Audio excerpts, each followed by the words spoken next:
उनके जीवन से अपने जीवन को समझने, आकलन करने, इस जीवन को आगे बढ़ाने का सही तरीका समझेंगे। मनुष्य जीवन की सार्थकता बड़े बड़े शास्त्रों में, बड़े बड़े धर्म ग्रंथों में बहुत से महापुरुषों ने जीवन पर्यंत गाई है और उन तमाम अलग अलग महापुरुषों की वाणियों का प्रभाव ये है क्या संसार में हर एक इंसान किसी न किसी धर्म से जुड़ा हुआ है। कोई भगवान राम को मानता है, कोई भगवान कृष्ण को, कोई शिव भगवान को, कोई दूसरे देवी देवताओं की पूजा में लगा है। अलग अलग तरीके से हम किसी न किसी धर्म के भक्ति मार्ग के रास्ते पर लगे हैं। जुगों जुगों से आए उन तमाम महापुरुषों की चेतावनी का है। महापुरुष आए, उन्होंने आकर इस संसार के उस दूसरे स्वरूप की चर्चा करी जो इन आंखों से हम देख नहीं सकते।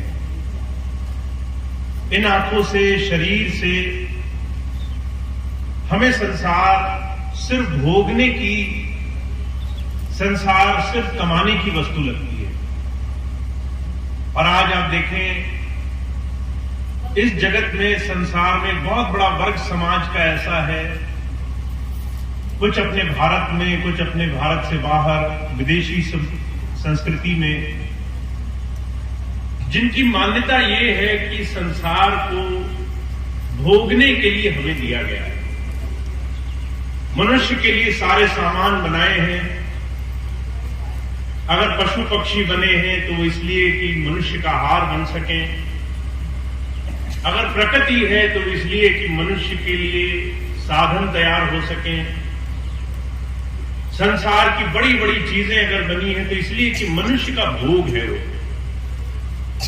और इस विचारधारा पर बहुत बड़ा एक समुदाय संसार में भोगों को जीवन का सत्य मानता है।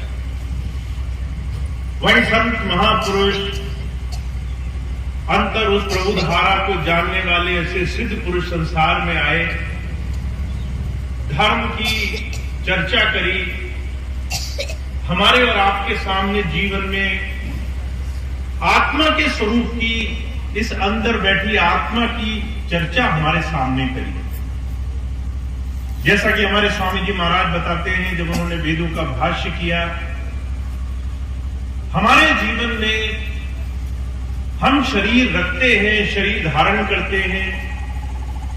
इस आत्मा से शरीर का जो भी स्वरूप जुड़ा हुआ है, जितना भी जीवन है, वो एक बहुत बड़े काम के लिए है, एक बहुत बड़े लक्ष्य की प्राप्ति कर लेने के लिए है।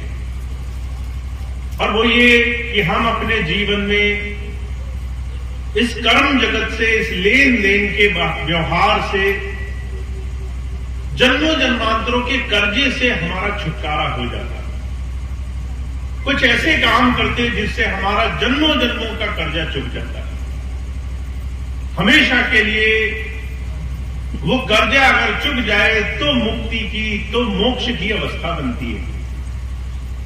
इसके लिए धर्म की चर्चा हुई, धर्म का निर्माण हुआ और आज इसी महापुरुषों की संगत का नतीजा है कि बहुत से लोग धर्म को मानते हैं। और हमारे स्वामी जी महाराज जब अपने समय काल में विदेश यात्रा पर गए तो एक बहुत बड़े पादरी से मिले। तो पादरी समुदाय ईसाई जगत में वो भी इसी बात को मानता है कि संसार में ईसा मसीह सब कुछ है, आखिरी पैगंबर है। और उन्होंने इस संसार में उस प्रभु धारा की चर्चा करी है। इसीलिए उनके जाने के बाद जो ईसाई बनेगा वो ईसा मसीह के रास्ते पर चल जाएगा। जब ये बात कही तो स्वामी जी कहने लगे, तुम चाहे ईसाई बनो, चाहे मुसलमान बनो, चाहे हिंदू बनो, अगर तुमने महापुरुषों के जीवन के उस अभ्यास के, उस प्रभु भक्ति के स्वरूप को जीवन में उतारा नहीं है, उस पर अनुसरण नहीं किया है, उस पर चले नहीं हो, तो ना ऐसा हिंदू बनना, ना ऐसा ईसाई बनना, ना ऐसा मुसलमान बनना सार्थक है। हमें अलग अलग व्यवस्था का हिस्सा बनने से जीवन में लाभ नहीं मिलेगा। अगर भूख लगी हो तो खाने की नजदीकी से लाभ नहीं मिलेगा।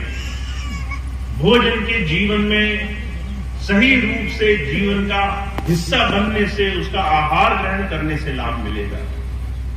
और आज सच्चाई ये है, धर्म है पर धर्म का आचरण नहीं है। संतों की वाणियां हैं पर उसका आचरण नहीं है। अलग अलग महापुरुषों के रास्ते हैं पर हमारा जीवन आज भी उनसे कोसों दूर है। ये बात आप कैसे समझ सकते हैं? कबीर साहब इस बात को समझाया करते हैं। कहते हैं, अगर आप अपने मनगति पर नजर रखो, अगर आप अपने हर रोज की करनी कथनी व्यवहार को थोड़ा ध्यान से देखो, मन में कैसी कामनाएं उपज रही हैं उस पर ध्यान दो, तो आपको पता चलेगा धर्म आचरण बना कि नहीं बना।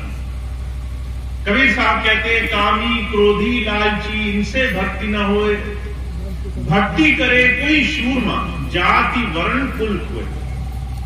अगर आपने जीवन में धर्म के रास्ते पर चलना शुरू कर दिया है, इससे कोई फर्क नहीं पड़ता कि आपने कौन सा धर्म अपनाया, इससे कोई फर्क नहीं पड़ता कि परमात्मा के किस स्वरूप का आप ध्यान कर रहे हो, पर अगर वो आचरण नहीं बना है, अगर वो जीवन में अभ्यास में हमारी दिनचर्या में शामिल नहीं हुआ है, तो आपको ये कुछ चीजें देखने को मिलेंगी।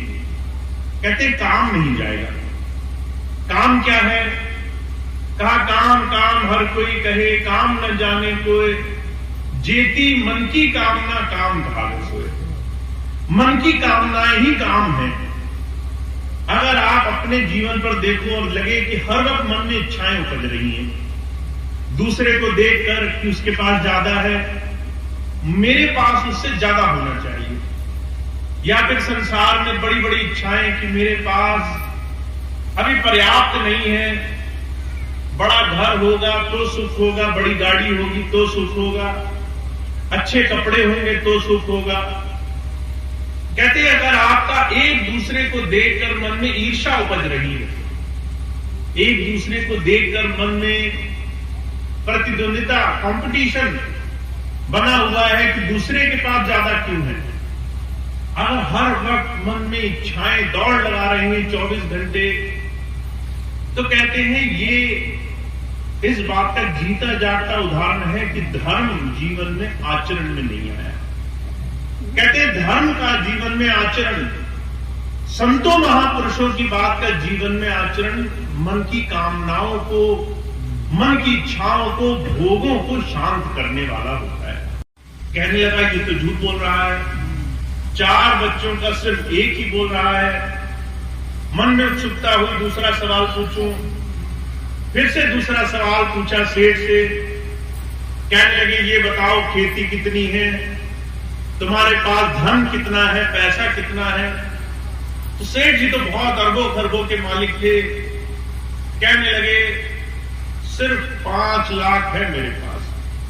अब ये बात भी झूठी। साधु की आंख खुल गई कि ये तो मेरा धर्म भ्रष्ट हो गया। जिस नियम व्रत पर चल रहा था कि सच्चे ईमानदार आदमी के घर ही भोजन करूंगा, सेठ जी थे मन के बहुत अच्छे, पर जय बड़ा झूठ बोल रहे हैं। तीसरा सवाल किया। कहने लगे भाई ये बताओ तुम्हारी उम्र कितनी होगी। तो सेठ जी थे 60-65 साल के।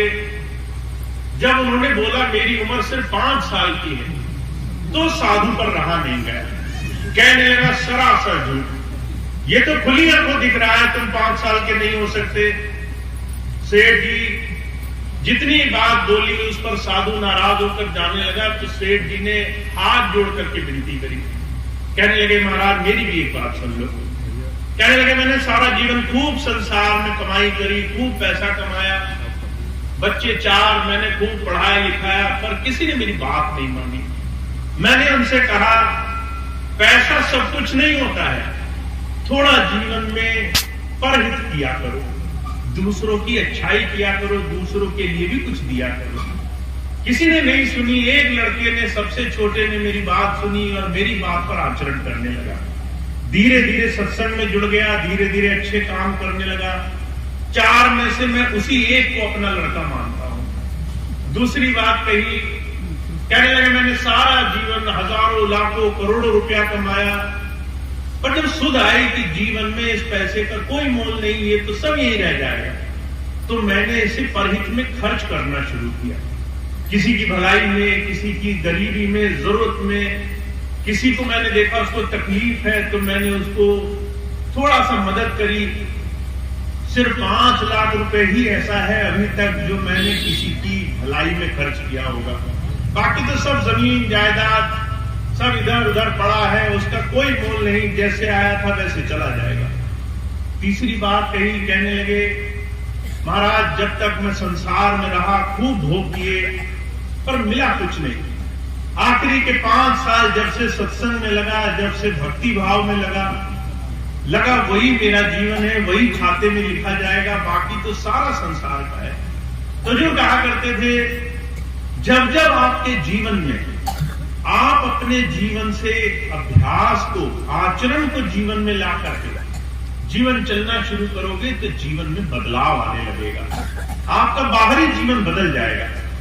मुझे कुछ दिन पहले एक बड़े सभ्य व्यक्ति मिले, बहुत सामग्री रखी, सामान रखे, भोगने की बहुत सी वस्तुएं दी जिसको देख देख कर लोगों को लालच आ जाए और उसका मन वहां शांत रहे।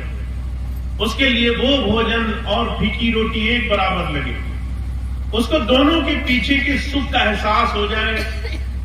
मैंने खूब डट करके संसार के भोग खाए तो भी अगले पल मुझे भूखा ही रहना है, तो भी अगले पल शरीर को खुराक देनी ही देनी है, तो भी आगे इस मन को उतनी ही भूख लगनी है जितनी फीकी रोटी खा करके, जितनी साधारण चीजों में रह करके। तो काम का ये बंधन धीरे धीरे हम उस स्थिति में समाप्त करने की स्थिति की तरफ बढ़ सकते हैं।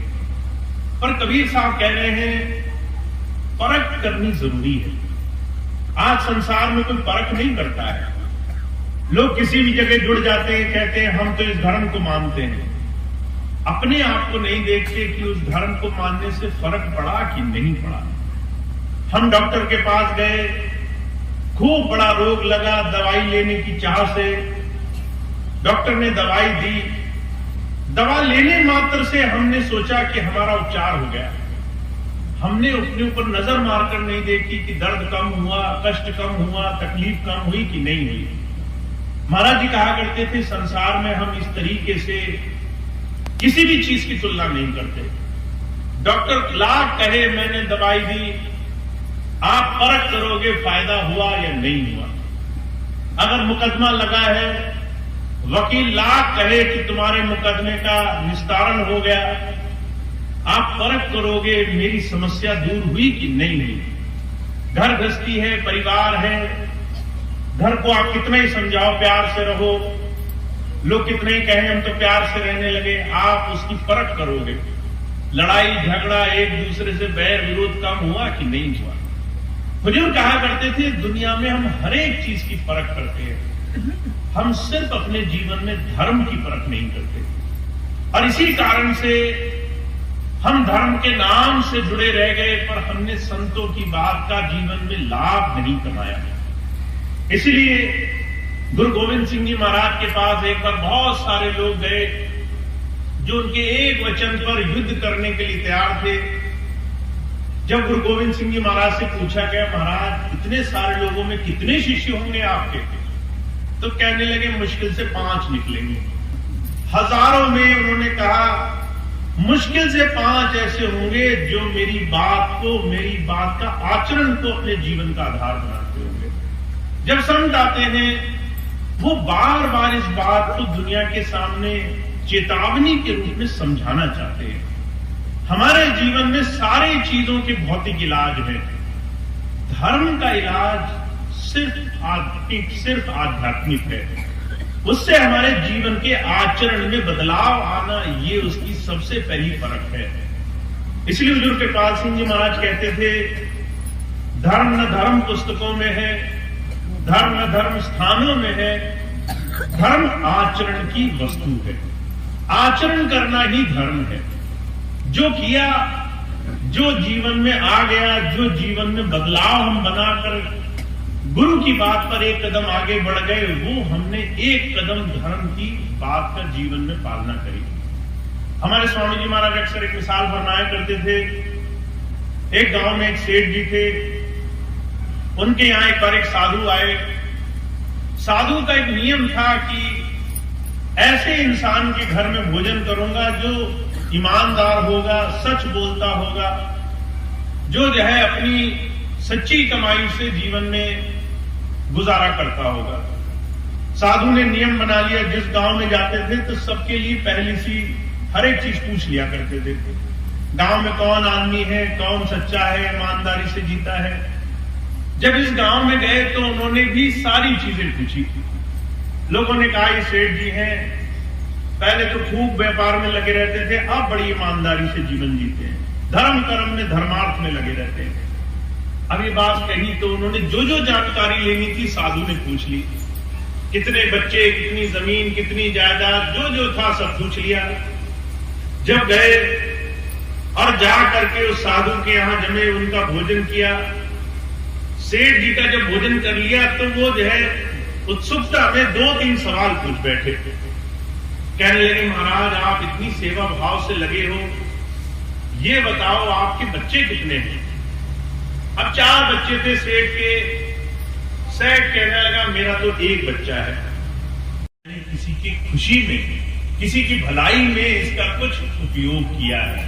इसलिए बार बार स्वामी जी कहा करते थे, अगर आप अपने जीवन में परहित करो, दूसरों की सेवा के लिए जीवन में कुछ करने के लिए तैयार हो, तो उससे बड़ा धर्म कोई और संसार में नहीं है। कहा, परहित सरिस धर्म नहीं भाई, पर पीड़ा सम नहीं अन्नाई।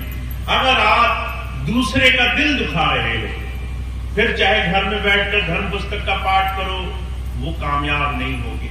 अगर आप किसी की सेवा में एक छोटा सा भी प्रयास नहीं कर रहे और वैसे आपके पास करोड़ों है, कहते फिर उस धर्म का कोई उपयोग नहीं होगा। इसलिए जब संत आते हैं, कहते हैं आपके हृदय में ये परमात्मा की सृष्टि एक जैसी दिखने लग जाएगी, आपके लिए सारा संसार एक जैसा बनने लग जाएगा। इसलिए स्वामी जी कहा करते थे, एक तरफ हमारा ये शरीर है, दूसरा उसके ऊपर स्वार्थ, मन, और मन के साथ जुड़ी हुई जितनी भी चीजें जो मैं से जुड़ी, आपका अभ्यास, आचरण, उस पर चलने की प्रबल भावना होनी चाहिए। और उसी बात को मैं आपकी सेवा में रखता हूं कि आपको और हमें अपनी हर रोज की दिनचर्या पे ध्यान देना है। बहुत बड़ी बड़ी बातें नहीं सोचनी, हमें सोचना है कि हमारा जो आज का दिन है या कल का दिन है वो हम कैसे गुजारेंगे।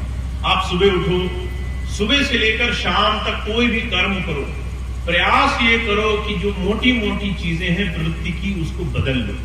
अगर मन में इच्छाएं आती हैं तो वहां पर संतृप्ति, वहां पर संतोष को, वहां पर गुरु की दया से जो मिला है उसको पहले देखना शुरू करो। गुरु की कृपा से बहुत कुछ प्राप्त है, पहले उसका धन्यवाद देना शुरू करो। मुझे बड़ी अच्छी तरह से याद है, एक बार स्वामी जी सत्संग कर रहे थे, स्वामी जी कहने लगे धन्यवादी होना चाहिए। तो मैं छोटा था, स्कूल में जाया करता था, परीक्षा के दिन थे, चिंताएं बहुत थी कि कैसे पास होंगे, साल भर तो हो गया पढ़ते हुए, पर फिर भी डर कि परीक्षा सामने है। तो जब स्वामी जी का वो सत्संग सुना कि धन्यवादी होना चाहिए, तो हम सबके मन में एक ही भावना आती है। वही भावना मेरे मन में आई कि धन्यवाद किस बात का करें, अभी तो सामने संकट उभरा हुआ है, जो हमारे सामने मुसीबत है वो मुसीबत पहले हल हो, फिर धन्यवाद किया जाए। हम सब यही सोचते हैं, जो है उसको हम कभी नहीं देखते, जो नहीं है हम उसी को देख देख करके तुलना करते हैं कि गुरु की बात उन चीजों पर लागू होगी। बहुत बाद में समझ में आया कि हमें तो बहुत कुछ उस मालिक की कृपा से मिला हुआ है। हमें अच्छा परिवार मिला है, अच्छे प्रियजन मिले हैं, घर मिला है, बैठे बैठे रोटी मिल रही है, शरीर अच्छा है, शरीर स्वस्थ है। अगर आप बाहर निकलकर देखें, आपको ऐसे लोग मिलेंगे जो शरीर से अपंग है, शरीर नहीं काम कर रहा है। ऐसे लोग मिलेंगे बीमार हैं, जो है शुरू से लेकर आज तक बीमारी में ही जीवन कट रहा है। उनकी तुलना में हम उस मालिक की कृपा के कितने बड़े पात्र हैं। ऐसे लोग हैं पहनने के लिए कपड़ा नहीं है, एक जोड़े में गुजारा कर रहे हैं। ऐसे लोग हैं कमाई का जरिया नहीं है, भूखे रह करके एक एक वक्त खा करके गुजारा कर रहे हैं। ऐसे लोग हैं जिनको कोई प्रेम करने वाला, जिनकी कोई सम्मान इज्जत करने वाला नहीं है। महाराज जी कहा करते थे तुम्हें और हमें तो बहुत कृपा है उस मालिक की, पहले इसका धन्यवादी हो, पहले जो मिला है उसके लिए उस मालिक का शुक्र मनाएं कि हे गुरु, हे प्रभु, हमें जो मिला है ये पर्याप्त है, और जो मिलेगा तुम्हारी कृपा पर है, पर जो है वही पर्याप्त है। ऐसा परिवार कहां मिलेगा, ऐसे प्रियजन कहां मिलेंगे, ऐसा सुख शांति से, इतनी जो है तसल्ली से रोटी खाने का अवसर कहां मिलेगा, जब आप दूसरे नजरिए से अपने जीवन को देखोगे। तो जो कहा करते थे हर रोज की दिनचर्या पर नजर रखो, अपने आप को धन्यवादी बनाओ, सुबह से लेकर शाम तक धीरे धीरे छोटी छोटी चीजें बदलते चलो। अगर वाणी में क्रोध आए, ईर्ष्या आए, द्वेष आए, गाली आए, तो इसको मिठास में बदलते चलो, थोड़ा सा मीठा बोलते चलो, दूसरे को ताना कम मारो। हुजूर कहा करते थे जब आप अपने जीवन में किसी भी एक चीज को पकड़ करके गुरु की बात उसमें शामिल करते हो तो आपको अध्यात्म का रस मिलने लग जाता है। तब आपको समझ में आता है गुरु जी क्या बात कर रहे थे, किस अध्यात्म को आपको सिखाने आए थे। तो अध्यात्म वो है जो आचरण में आ जाएगा, गुरु की बात वो है जो हृदय में समा जाएगी। अंतर अंतर उस प्रभु ध्यान, गुरु की कृपा का पात्र वो है जो अपने इस जीवन से उभार लेकर के ज्योति और नाद की धाराओं से जुड़ जाएगा। तो आप और हम बहुत भाग्यशाली हैं, ऐसा सुंदर जीवन मिला है। हुजूर कहा करते थे कि ये कर्म योग का रास्ता है। आपको ये जीवन ऐसे है जैसे कोई विद्यार्थी स्कूल में जाता है, जब आप बच्चे का एडमिशन कराते हैं तो वो हेडमास्टर तो नहीं बन जाता, वो तो पढ़ने गया है। हर रोज उसे संघर्ष करना है, हर रोज मन कहेगा मत पढ़ो, किताब मत खोलो, जो पढ़ाया है उसको 10 बार बार दोहराओ मत। पर जितना वो अभ्यास करेगा उतना वो अपनी उस पढ़ाई के दर्जे से आगे बढ़ने के काबिल बनेगा। ऐसे ही हमारा और आपका जीवन है। हम जितना गुरु की बात पर अमल करने की कोशिश करेंगे उतना हमें धीरे धीरे एक एक दर्जे, एक एक सीढ़ी गुरु की कृपा से इस संसार में गुरु की दया का सच्चा बोध होना शुरू हो जाएगा।